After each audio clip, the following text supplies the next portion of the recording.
listening to Hooked on Startups, where every week you'll hear from some of the most talented, inspiring, and successful entrepreneurs who shared their real-life stories, how they overcame challenges and failures, and how they mastered success. Get ready for some of the best business tips, tricks and tactics, and some frank, unscripted discussions. Here's your host, Matthew Sullivan. On today's episode of Hooked on Startups, I am delighted to have none other than Jim Cirillo. So, Jim, welcome to the show. Matthew, thank you so much. I really appreciate it. That was your cue to say hello or something. Oh, was it really? Okay. I wasn't sure. Okay. Yes, so, it's a sort of normal sort of transactional thing. Right. So, Jim, you should know this stuff because you're the host of JimJim's Reinvention Revolution, which is a fabulously named podcast. So you should be used to all this sort of saying hello and all that sort of stuff at the beginning. You know, I'm getting used to it. So how does it feel being on the other end of a podcast? You know, it's a little bit awkward because I'm used to being in your seat, you know, asking the questions and kind of having the landscape in my mind of where this will go. So I don't know where this is going to go. So I'm a little nervous about that. Oh, that's good. Well, then we'll sort of maintain that slight edge for you so that, you know, we don't want to make life too comfortable. But we met at something fabulously known as the Podcast Movement Conference, which was, about a couple of months ago in Anaheim, Southern California. So it was this really, you know, because I never saw myself as being a podcaster. I never imagined, you know, when you're at school, when people say, well, what do you want to be when you grow up? You know, you've got astronaut, firefighter, podcaster. Right. I mean, but listen, and we will go on to explain exactly why podcasting is the most fun you can have with your clothes on. But we met at the podcast movement, which was hosted by none other than Josh Elledge. So he had this great, what was it? Some sort of like a mastermind group, or? Yeah, it was like the day before the official kickoff of podcast movement. I think we called it the Fame and Profit Lab. Fame and Profit Lab, yes. Yeah, he got together a cool cadre of speakers to kind of talk about how to promote your podcast and how to promote your personal brand and those kind of things. And these, I mean, okay, so Jim, you are, you know, your background is engineering, General Motors, consulting. You know, did you walk around wearing a white coat, you know, with, you know, hard hat, that sort of stuff? So did you ever imagine that you would be the host of a podcast at some point? No, of course I did not. I mean, this didn't really exist, you know, until really just a few years ago in terms of the average zeitgeist. I mean, it's getting more popular, but no, I never imagined it. But you know what? This has turned out to be something that is very interesting for me because I've always been a musician, so forever.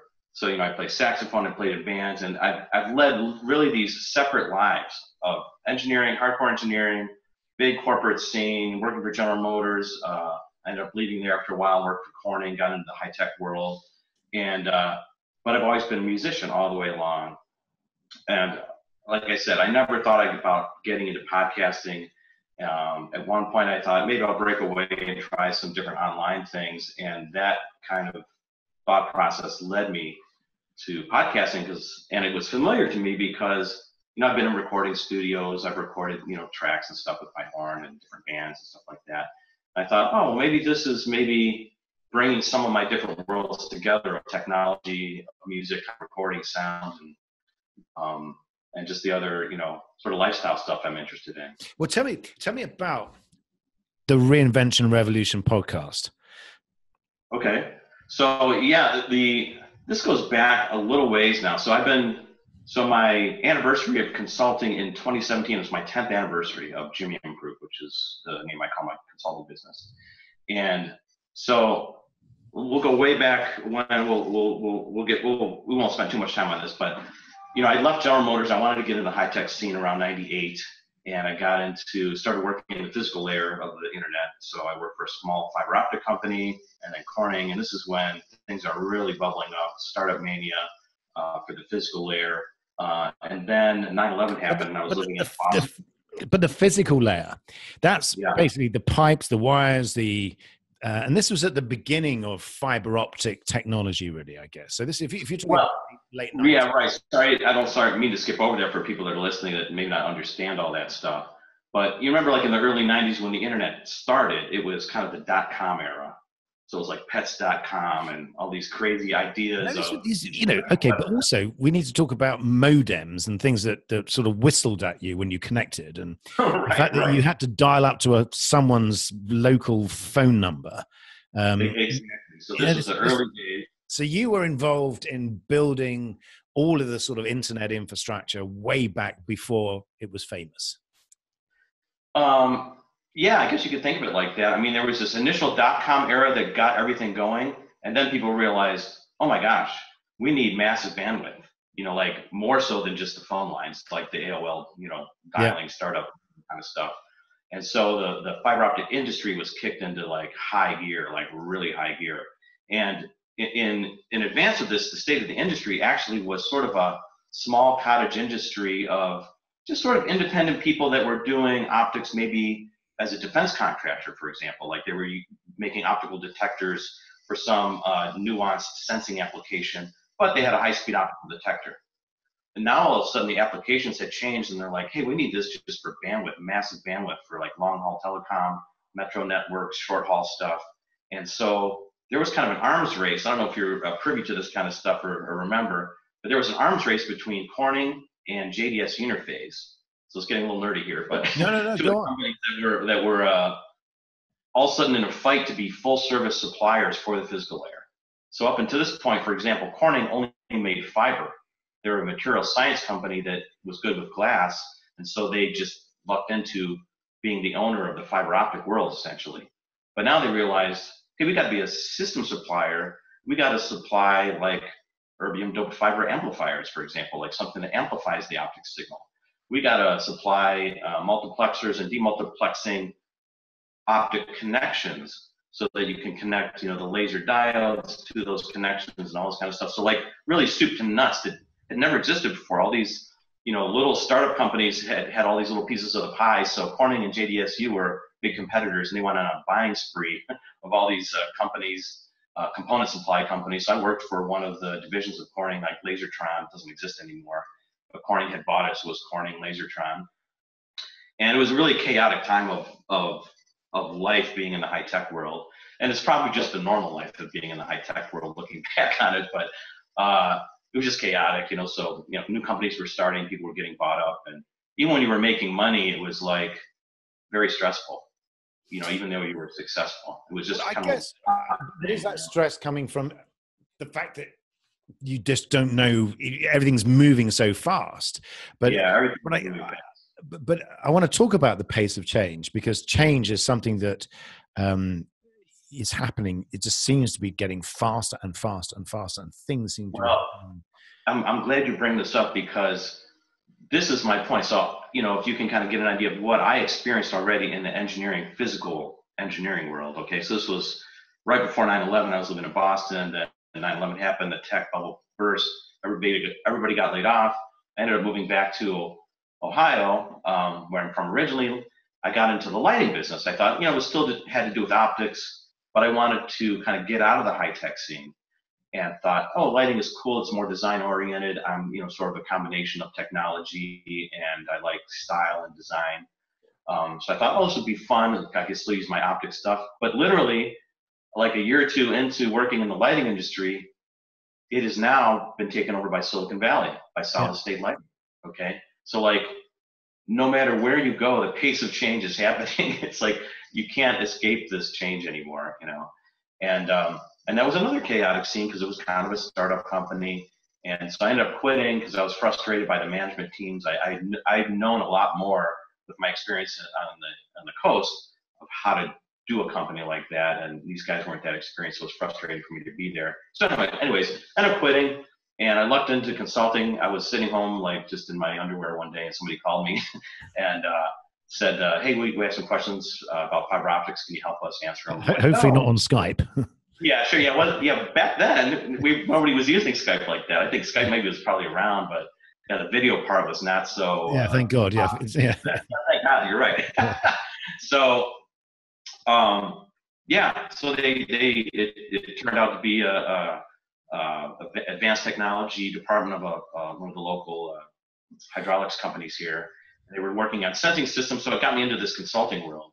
And at the time, I didn't want to take a job. I was so frustrated with with sort of technology in the scene and how things were moving so fast. And I was really starting to think about lifestyle design. So like, how can I make money? How can I diversify my income? But how can I still be involved in technology? I wasn't exactly sure. So I wasn't consulting hardcore. I was just consulting part-time as I grew the idea of JimJim Group. So I've been able to do that, and it was kind of one step out of the corporate scene. But it's just, this is a common frustration, it seems. So you see everything happening around you. So you've got this rapid pace of change. And you mentioned the word sort of frustration a number of times. And is that because you just couldn't find somewhere to get involved, or that you felt that it was passing you by, or that you were torn between one half of your brain, whether it's left or right, I can never remember, saying you need to have this solid job, whereas the saxophonist and the band player inside you are saying, yeah, let's go out and be in the brave new world? Yes to all the above. Okay. So for whatever reason, and if you look at, like great entrepreneurs of the past and even of the present, like I was looking in your background a little bit. So Richard Branson, so it looked like you had some experience working with him. To me, he is like this artist entrepreneur. He's an entrepreneur, he's a business person, but he has this cachet of seeing the world in a different way. He's got this different vision, and he's interested in doing something with some style to it, And that's always kind of been me, because I loved music and saxophone. My brain is integrated different from other people, just what I've noticed. I'm not a hardcore nerd. I'm not a real sales-oriented guy that's on the other end of the spectrum, perhaps, but I'm this integrated kind of person. And so I was looking for my spot there. That's why I always ended up in applications or strategic marketing. Like I like the strategic vision stuff. And I could see the world, I could see the future. And some of the companies I was working with were either way off the deep end, too technical oriented, and they didn't understand how to do business even. This was the chaos of the startup days of the physical era there. Where they weren't really even interested in customers. They were like interested in the technology and just hoping to get bought out. It was just a different thing. But where you are now, so about 10 years ago, plus or minus, you set up JimJim Consulting. So was that the big sort of leap where you went, well, I just can't figure out where I am in this whole corporate world. So I'm going to put one leg in the corporate world and one leg in the sort of entrepreneurial world. Right. But were you sort of caught between two stools, as it were? I was, yeah. And it was kind of like I had to kind of grow into being a consultant. Like the day one, I don't exactly know how to do it. So I had to learn quickly. My first year and a half was a big learning curve of how to talk to companies and how to have them treat you and how to just set up my business and all the just nuts and bolts of doing that, setting up my website, etc. I remember setting up the website. I picked the name JimJim Group because I thought it might be the name of a band or something like that. I just wanted to pick something. I just had pulled the domain just to learn how to do it, and then I leapt into this opportunity, and that became the name of the consulting company. And then again, sort of fast forward to where we are today. So, and again, it seems like the pace of change hasn't slowed down, unfortunately, since. No, it has not. I thought maybe I could get out of it and try to live a different type of life, which I've been doing over the past 10 years, and play more music and do other things and still help customers that I want to work with, because I have a very good skill set, which I really didn't realize what a great training ground General Motors was, for example. So I worked in their advanced development area. But why would you want to escape? So with all this technical background, and this is curious because I'm sure it's a pain that many people feel, which is you see stuff happening around you at a ferocious rate, and it feels like you can't keep up. It feels like you're never going to be able to. It feels like the world is gone. And was that the feeling that you felt like okay, it's kind of passed me by. I'm never going to figure out what the hell these guys are talking about, so I'm going to go and live in a cave somewhere. I don't know. There's some of that definitely going on these days. Okay, back then there wasn't so much. For me, it was working in a big organization. They couldn't move fast enough. I could see the world and what was going on. I had the vision, but these larger, industrial corporations that I was working with. It wasn't working at Apple or Google. I felt they weren't moving fast enough, so I was frustrated there. And then when I got into the real startup high tech scene, it was too chaotic for me at that time, and it was just a crazy aberration of like around 2001. It was just nonsense. It really kind of burnt me out of the industry. I just wanted to escape it for a while. And so then I kind of went on my own and was consulting. And through that, I thought, you know what? Now, like you said, things are moving very fast. I feel like after I've seen all this stuff, that there's no other time than today that I feel things are moving even faster. It's like we're at a new inflection. So what are you doing? So where are you? Are you rebelling, or are you because you've launched this podcast, the Reinvention Revolution? So is this a case of Jim saying, right, okay, I'm going to saddle up and jump on this horse and right. So here's the thing. So I thought, like,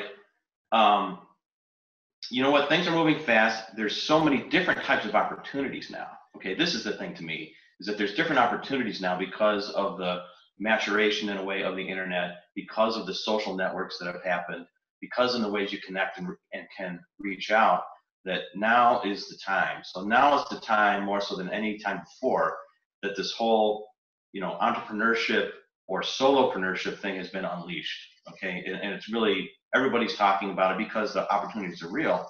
So I thought, hey, this is maybe my chance to pull out, my other foot out of the corporate world, because I still consult back to those types of companies, which is fine. If it's a project I like, I'm still doing it now.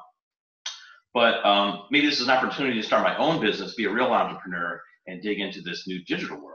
So really how I got started digging into it was about a year and a half ago. I just dove in and started taking some courses online. I bought some packages and just some crazy stuff. I thought, the only way to learn about this stuff is to try to learn it from people that are actually doing it. You can't go to take a course at a university anymore to learn any of this stuff. That was, a 20th century model in a way. I mean, the way that it works today. And so I started learning about drop shipping in the digital world, and I put this store together. I was actually going to do a drop shipping store last fall, about a year ago.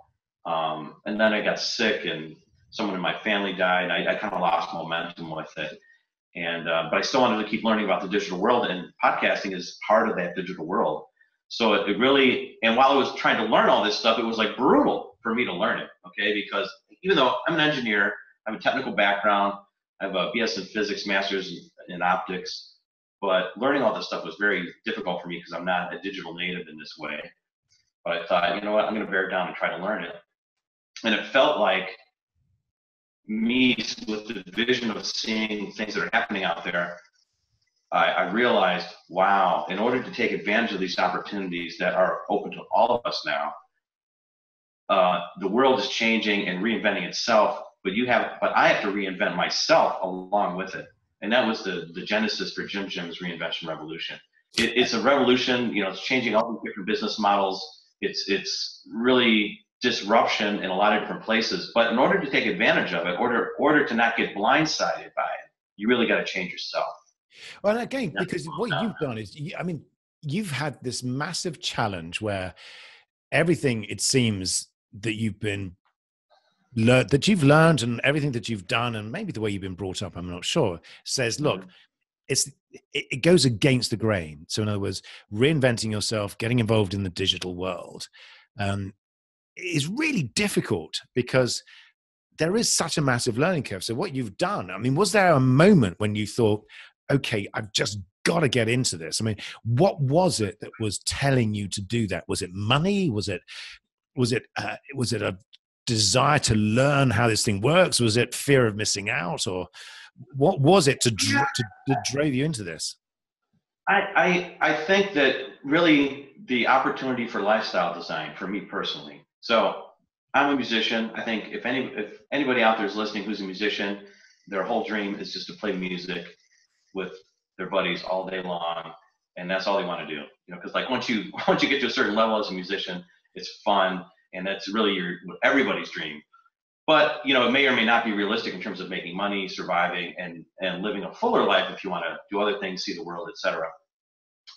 But I think with the digital world, you have these opportunities to, hey, I could really bear down and create a project over the next 3 years, work my butt off, get something, develop some products or develop a process or whatever it might be that can really pay you back, because now we're connected to 6 billion other people.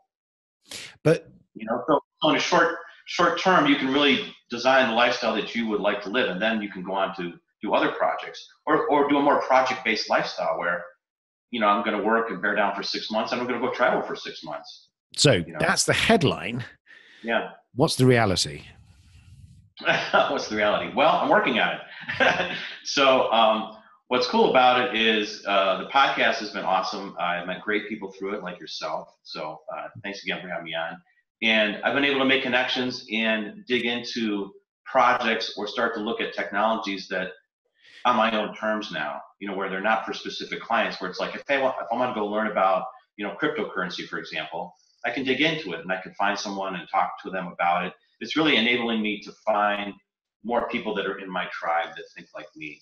One of my frustrations is when you get into a certain project, like there might be 2 guys on the project that understand the technologies and understand the vision of what you need to do. And then there's 20 other people that are the corporate structure that you have to deal with, that they may or may not get it, and they're just not the right type of people to be hanging around to execute the project. You see, I think what you've done is incredibly brave and very courageous, because you're obviously, you were in an environment that you were capable and you were suited to, and you were probably paid very well, and many people would just say, well, okay, I'm going to sacrifice this pipe dream of having a lifestyle.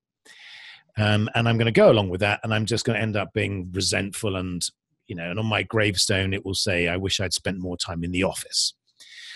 But the other really interesting thing to talk about is that it's incredibly difficult to do it. So if you go onto Facebook, every third posting is someone trying to sell you a course to tell you how to make $20 million before the end of the week. And what have you found about those? Because you mentioned that you went on various courses, and so you're starting from this real ground zero, as it were, with this desire, with all of these, without that digital knowledge. You haven't been brought up with a mobile phone sort of, duct taped to your ear. So what are they like? What is the reality of trying to navigate your way in the digital world? Well, I think you hit on something there, in that it's not easy, and you have to kind of decide within your own mind. And really, this is one decision I made when I decided I was going to start consulting. So I quit, and I was frustrated with just my past experiences, and I moved around a bunch. I moved like every 2 years for like 8 years in a row because of the startup sort of zone I was in. And I realized, like, you might make this, certain particular salary, let's say it's $100K or something like that. And if you stay with it, and you might bump your salary up to, maybe double that or something over time, or, depending on what location you're living in. But if you're at this level, the amount of money is not going to significantly change your lifestyle. It just means you drive a nicer car, just means you go out to dinner at nicer restaurants. It doesn't, materially really change your life in some significant fashion. And so that was And have you always felt that way, or is that something that you've come to think that over a period of time? Well, you just look at the people around you, like, General Motors, again, was a great experience of just looking at, do you want to be one of those guys that climbs the corporate ladder? There's no higher corporate ladder than trying to climb to the top of General Motors.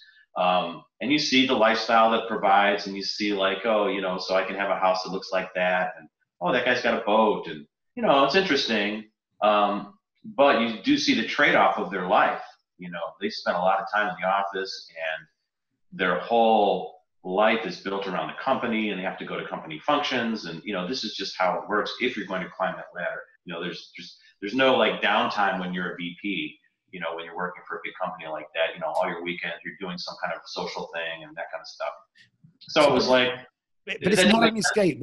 What you're doing, you're not, because you mentioned before about frustration, and this is not an escape, is it? It's really just saying, clearly there's something inside me that is just trying to I'm trying to tell myself, look, I really just shouldn't be in this environment. I need to be able to spread my wings. So yeah, because it felt confining, and it wasn't kind of like the people that I would necessarily enjoy in life, to socially.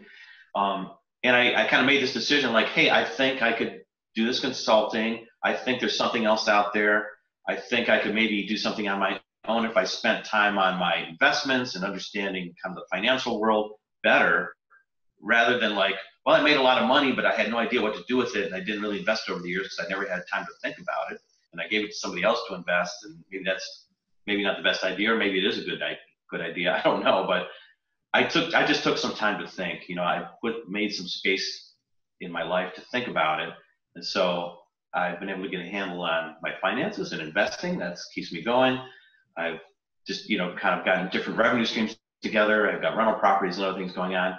But now, like I said, the whole internet has really opened up, and now's the time to understand these technologies, and whether you are just because you may get blindsided by them, or you might want to take advantage of the different technologies that are happening. But the thing is, now you've given yourself that breathing space. Yeah. You've become in control of the velocity of what's happening around you, because you've now got time to focus on things. Is that a fair way of putting it? Yeah, I mean, I really think that people don't really take time to sit back and assess what they're doing.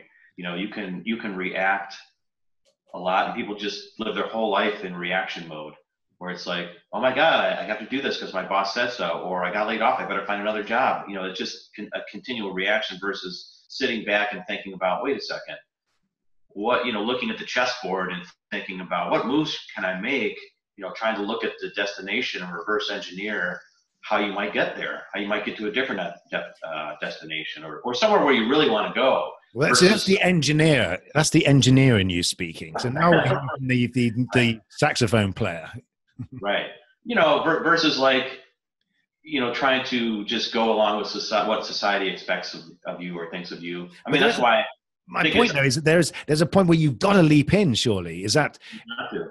You got to. And that's the mindset that you have to really retrain your mind, keep expanding your mind, find your right tribe that you got to be around.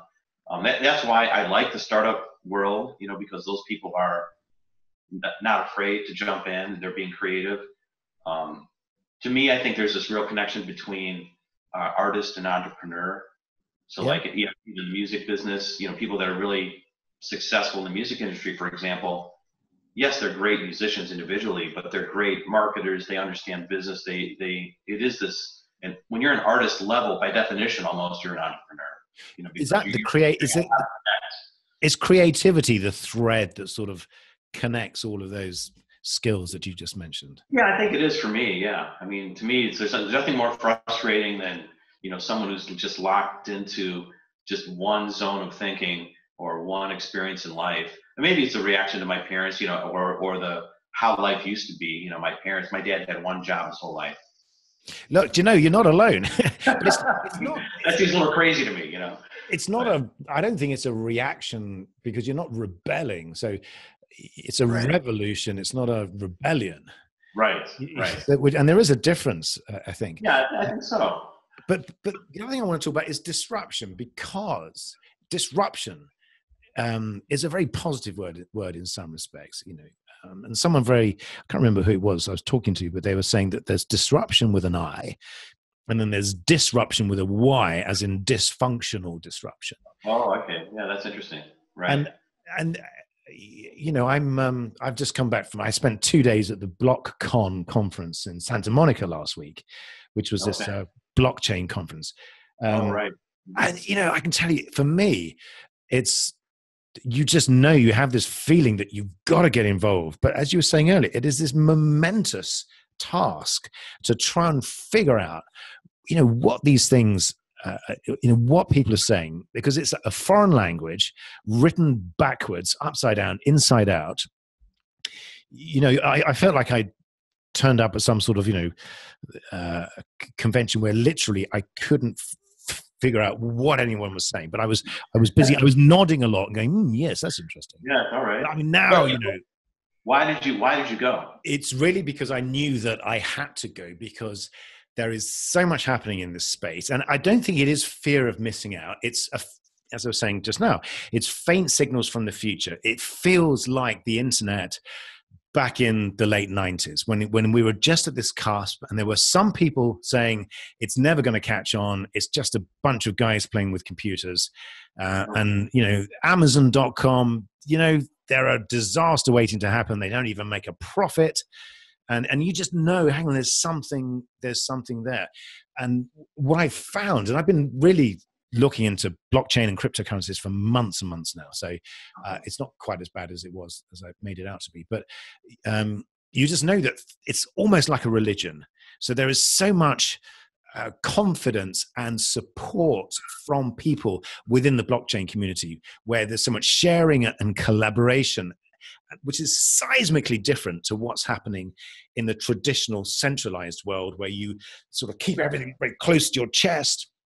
Right. So, if you're a believer in this concept of abundance and sharing, and growing by sort of groups as opposed to just focusing on yourself, it was just a fantastic. And so that's why I'm sort of really excited about that. Right. Oh, I didn't mean to make this all about me suddenly. Yeah. No. I'm on the same wavelength, and I've been looking into it. And, I bought a little Bitcoin just to try to understand how this is working. And but yeah, it's one of those things where that's just the tip of the iceberg of all these changes that are really happening like on top of each other. So like the whole sharing economy, like the Uber concept, Airbnb concept, blockchain, Amazon. All these things are just coming together simultaneously. The Internet of Things that's going to be happening. Yeah. Augmented reality. This is why I say, like, we're at this new inflection point that it just begs you to get out there and understand it. And if you're going to get out there and understand it, it's no longer where, yes, some people were born into the digital world and they're more adept at it, like younger folks. To me, it's no longer this younger versus older thing or that kind of thing. It's like, if you take your eye off the ball for a year or 6 months, you might really just not even understand what's happening in the world anymore. And that requires a change of thought process for all of us. Like before you could kind of be like, oh, it's happening over there in that industry, it's not going to affect me. But now these are really systemic, kind of changes to the architecture of finance, for example, with blockchain. No, you're right. And I think so that's the positive disruption. So, and I think that if you are working for yourself, if you are an entrepreneur, if you are able to look at these things, it's the place that you need to be, because I think the people that will get left behind are the people that look through the kaleidoscope and say, this is never going to affect me. It's never going to be part of my life. But I think the pace of change, we were talking about this earlier, is happening. It is almost like Moore's law, where change happens. It's almost like the square each year. It just gets faster and faster, exponentially quicker.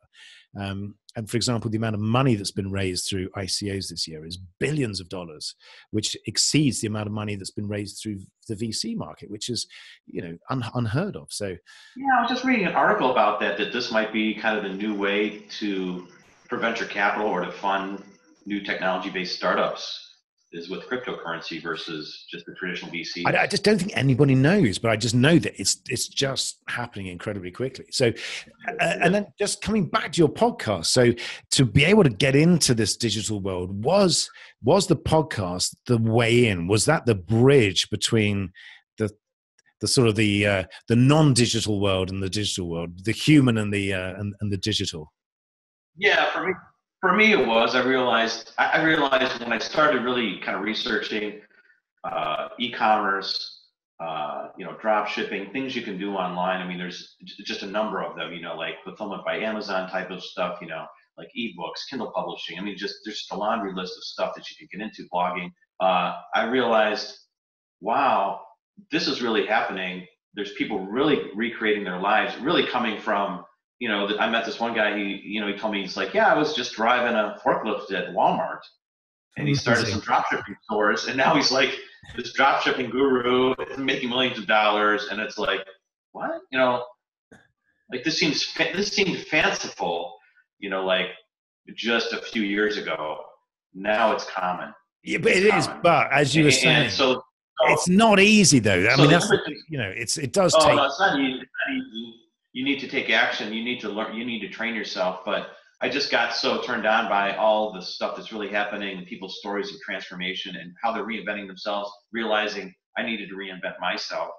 Um, and I have this perspective of, being in technologies and understanding kind of the larger corporate world, that I think I can bring a point of view to the reinvention and put some context around it versus people feeling so overwhelmed.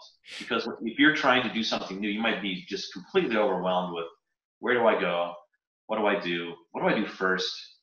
You might just feel just completely left out. Like, you just want to go home and crawl into the corner and pull the covers up over yourself and just cry yourself to sleep at night. Yeah, I know that feeling. Anyone that's tried to figure out, WTF the blockchain is all about has probably, had that same feeling of wanting to crawl Right. into the corner and cover yourself up and, Right. wait for the idiot's guide to be published.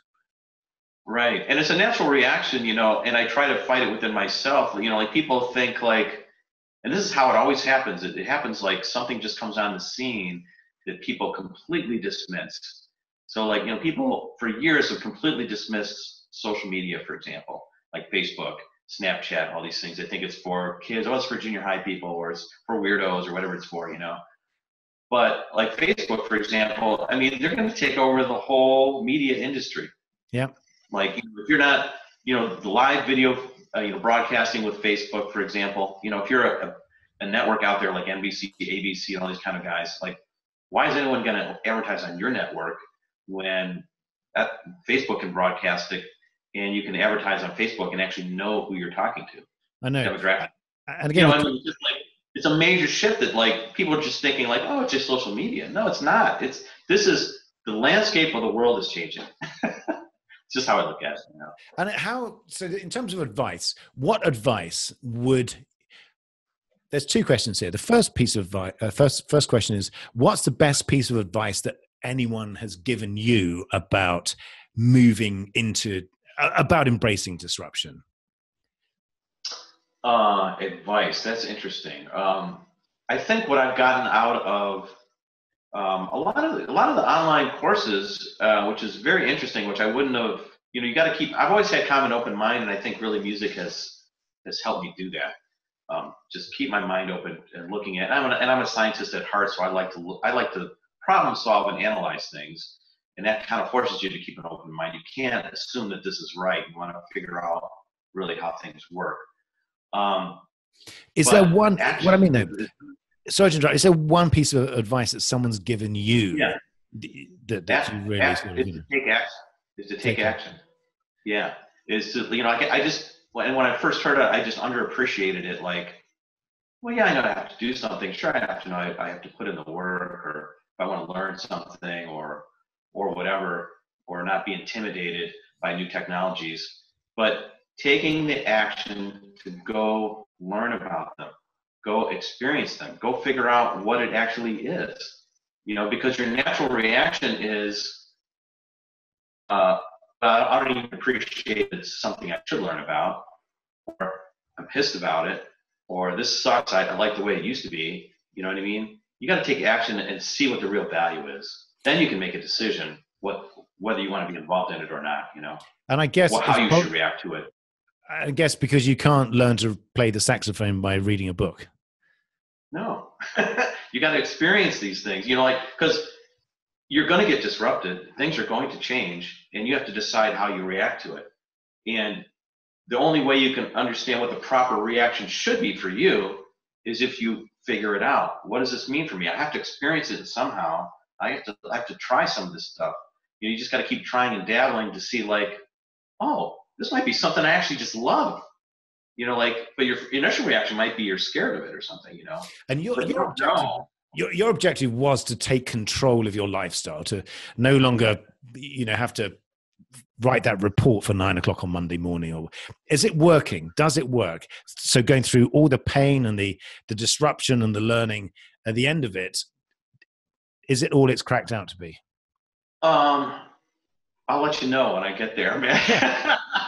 I mean, I think you have to love the process, and this is the thing about like I'm a big Eckhart Tolle fan. The Power of Now. I don't know if you know that book or who he is, but I've really been changing my thought process and my mind, understanding like, you know what, you really only have today. The reality is there is no past, there's no future.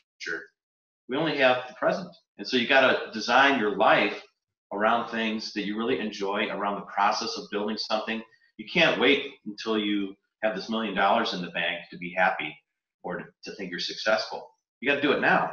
And whatever you're doing now, you have to really enjoy. So in that regard, I'm loving it because I'm learning tons of new things. I'm meeting new people. I'm talking to the people I want to talk to. I'm finding out things I want to find out. So it's been great for me, and I would say very successful for me so far. And that's the revolution. And that's is that the perfect outcome of the reinvention revolution, is to find what is the perfect outcome? What have you found that is something that, is there something that has really surprised you, that is the outcome far better than expected? Or yeah, I think so. I mean, because I thought, well, this is a way to learn about the digital world, and I'll learn how to market the podcast, I'll learn how to build websites. There's sort of the technical grind part of it. I'll learn how to produce it, learn how to record things, which is fun. But the connections that I'm making and the people that are enjoying the value that I'm giving through it, and the thoughts that I know I've been able to convey to some of these guys, because there's some other musicians I know and friends of mine that we talk about starting different businesses or different ideas they have, and they're just like, I can see in their faces their mind being cracked wide open, man. And that for me is fun, because it's like, when there's something that you enjoy that you really have insight about, and when you can turn someone else onto it, it makes it all worth it. That's exciting. It sounds like it's just the beginning of great things ahead.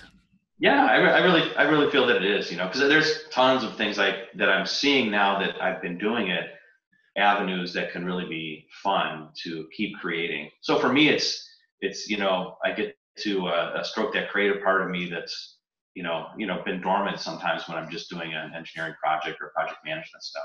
And that must be incredibly fulfilling as well, because I think that ability to create is the lifeblood. Yeah, I mean, this is really, podcasting has turned into this new creative outlet. I mean, that was one of the things I got from Podcast Movement, right? Yeah. These different niches and just weird things, and people doing crazy things with their podcasts, and monetizing them maybe, but not, maybe it's just a pure creative outlet. I mean, it's just all over the map, it's kind of reminded me of the early days of the music industry in a way. Fantastic. Where it's like you can get your voice out there and try different things, and there's no limits. There's no, sort of channel that you have to go down. I think the people that might be struggling with it a little bit are the, traditional radio guys and the NPR people in the world that, no, audio must sound like this. Yes. You must do this with it, and you have to have a 30-minute, break after 30 minutes for the commercials and all that. Yeah, I was going to say, we've been talking far too long. We need some adverts here. Yeah. Yeah, right. I mean, that whole world is just blown up, so it's a real, I enjoy when things are not totally, when there's no like strong path. That's why I've always liked working in the advanced development world, where you're creating stuff and then you have to make the market for it. People don't even understand that sometimes, when even the startup people don't even understand that sometimes. Yes. They think that they're going to create their technology thing and that everyone can see their exact vision. Yeah. It's like they see it, and it's like, no, you have to actually make the market for your device. Even if there's value to it, there's still a long road to go down, and in terms of educating, understanding, showing people the value, so that then they wake up in the morning thinking like, oh yeah, I do need one of those. Then the market's made. But if they don't know about it, it's almost like you've stepped out. What's that expression? You can't read the label when you're inside the bottle. So just by doing what you've done, by stepping out, is the world now endless and limitless in terms of possibilities? That's what it feels like. Yeah. I mean, because it's, like I said, making some room in your life to just sit back, take a deep breath, really look at your life before you, how you might want it to play out. Because, you can really get in a rut and like, blink your eyes and 7 years have gone by. Right. Yeah. I'm trying not to blink here. Right, exactly. And you're like, what the hell was I doing? And you might have been just working on that one project or dealing with that one relationship you had, and you're like, well, what? Yeah. So I want to be more conscious of the possibilities and take advantages of some of them. That's fantastic. That's really what it's about. Wise words indeed, Jim. And I hope that makes sense. Now, I don't know if someone else do it if they're listening. No. It makes perfect sense. I mean, it resonates. It's absolutely right. How time just is that one thing you can't get back, and you've constantly got to be, with your head above the parapet, looking for stuff, ready, and willing to take the arrows just in case. And the trade-off is to, is to advance and to learn and to create. Yeah, because it's getting left by the wayside is not going to be fun. I know that for myself. If I get locked out of some kind of opportunity or industry, or you don't want to get laid off. I mean, the best antidote to that is just to be proactive, take that action. Keep re-educating yourself, and you'll never be in that spot. Exactly. And now, in terms of education, I would like to educate the listeners and the viewers of this particular show by asking you 10 questions. So now is the time for the rapid fire questionnaire, courtesy of James Lipton of the Actors Studio. James, thank you very much indeed. Question number 1. All right. Jim, what is your favorite word? My favorite word, I think, would be improvisation. So, I like jazz improv, playing my horn, but I think it applies to life as well. And the more you can get good at feeling comfortable having to improvise, I think it makes a world of difference in your life. That's fantastic. Brilliant. So my second question, what is your least favorite word? My least favorite word these days is, I would say, selfie. Oh yeah. Okay. I'm with you there. I don't even like saying it. It's like sounds stupid, and it's like, why isn't it a portrait? Or I don't know. Well, I tell you what I came across the other day, which I thought was a brilliant piece of marketing, and I can't remember the name of the company, but the consumers were encouraged to take a selfie, and a selfie was them standing next to this sort of. I'll look this up and put it in the show notes. But you're standing next to this shelf in a supermarket or in a store. With your favorite consumer goods, and you were taking a selfie and posting that. So I thought that was quite a fun variation on the term selfie. Right, variation on a theme there. Anyway, this is about you, not about me. So number 3, question number 3, what are you most excited about right now? I would just say the possibilities of what will come out of the podcast. Oh, wonderful. Just making the connections, and I don't have a strong vision of what I'm going to do. It's just like, I'm just being open for what's coming my way, Well, that's great. In fact, it's great not having an agenda, because then it just makes everything a lot purer. Yeah, right. Because I spent most of my, career so far having an agenda, like, we need to do this, we need to do that, we've got to get this done. Now it's just, I'm kind of exploring right now. It's fun. And my next question then is, what turns you off right now? That's a good question. I don't know. I'm in a pretty good happy zone, which is nice. So I'd probably say like negative people, or kind of people that are afraid or worried about the world or the economy, and those kind of folks. It's just like, that's bringing me down. And I feel bad for them, because it's like, I have those feelings too. But what I've learned, like, there's actually some psychology. I should remember the reference about this, but talking about like being a boss and how you treat people, and there's actually just no kind of valid reason, just as my engineer mind at work, to be negative. No, but you're right. But particularly if you treat everything as a learning experience, right? And to get into that worry zone and all that kind of stuff. It's not proactive. It's bad for your health. It doesn't change the situation. I mean, just all these crazy things. I'd say that's a whole separate podcast. Believe me. Right? Why do people live there? I have no idea. We should explore that. But my next question: what sound or noise do you love? Let's see. I would say the sound of the ocean. Because I'm going to Mexico, and I'm looking forward to it. I'm leaving for Mexico on Wednesday. So I'm going down to the dropship lifestyle. So it's an e-commerce thing, retreat. It's in Playa del Carmen. And so I've been thinking about being at the beach here in a couple of days. Yeah, think about the beach and clearly not thinking about drop shipping. So yeah, no, that sounds like an excuse to me. We'll learn a little bit and then we'll party a lot. That's there'll be one like 20-minute sort of, video about drop shipping. I know. So what sound or noise do you hate? Oh, you know what? Let me see. Sound I hate. I would say, this time of year in Ohio, it's fall. And I hate the sound of leaf blowers. Oh, yeah, I know. Leaf blowers. I mean, it's annoying all weekend long. Like early in the morning. And it's like where I live, the yards aren't that big. Like you could rake the yard in about 15 minutes. These guys get out there with their leaf blowers and, I know. It's perpetual sound. I know. I'm with you there. So, which leads me nicely onto my next question, which is, what is your favorite curse word? Well, I thought about this a little bit, and, don't be offended, Matthew, but go fuck yourself. That's my phrase that I really like. That's wasn't directed exactly at you. I'll just answer your question, but you can go fuck yourself. Okay. But that's like Al Pacino, Robert De Niro, East Coast. That's the Chicago. Maybe that's what it is. Maybe that's what it is. Which is brilliant. Which is just there's so many great curse words out there. My next question is: what profession other than your own would you like to attempt? Ooh,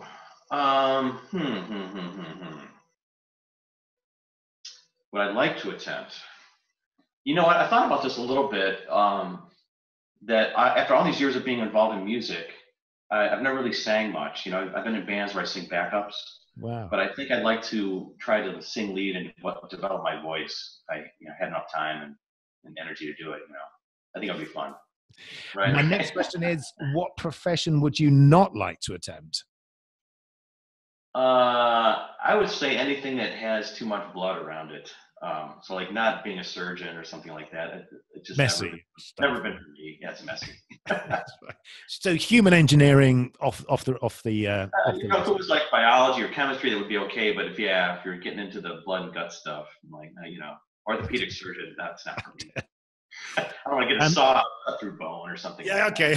I get the picture. I'm visualizing too much now. Right, exactly. So my final question is, Jim, if heaven exists, what would you like to hear God say when you arrive at the pearly gates? Wow, this is a wild question. I never thought about this, but it would probably be something like, hey, do you have your horn with you? That's brilliant. Cool jam session. I've heard you play, Jim. Bring your horn up. Yeah, that would be cool, man. I'd be like, all right, I'm home. That'd be all right with me. Superb. So, Jim, how do people get hold of you? How do they find out more about JimJim's Reinvention Revolution? How do they listen to your podcast? How do they follow you and your journey?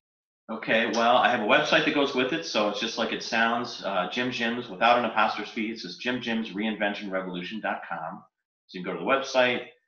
You can find it in all the places you would find podcasts like iTunes, Stitcher, Google Play, all those places, or in your favorite podcast app on your phone.